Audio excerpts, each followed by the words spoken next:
Hello everyone, my name is Latasha and today I will be discussing with you the short story Everyday Use by Alice Walker.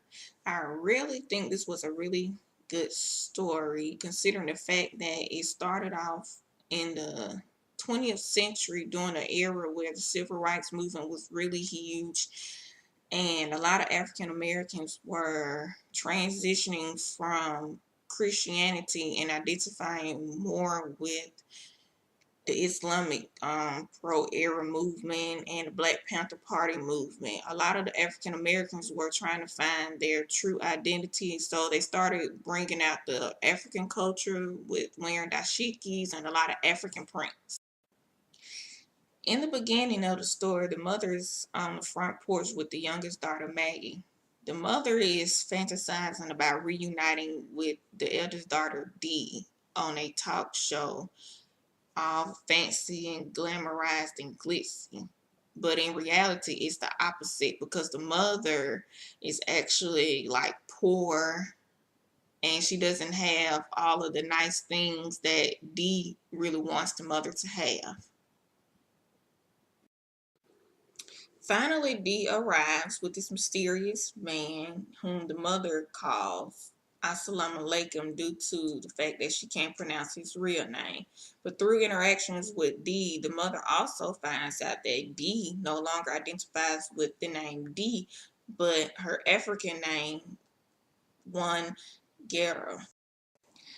So later on at dinner, while the mother is getting to know Hakeem, Dee is busy looking around for artifacts that she could take back to her apartment. So Dee runs across two items, which is the butter churn and the quilts. But the mother only gives approval to the butter churn and takes the quilts away from Dee and hands them to Maggie.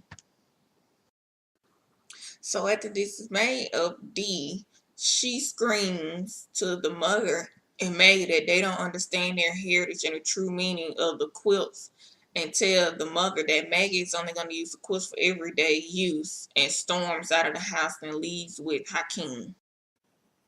From a reader's perspective, I can truly say that I identify with the character Maggie, considering that she dealt with not being the smartest child. She suffered from scars where she was burned from a fire in the house, and that she's an ordinary farm girl and she's not fly and flashy as her sisters Dee.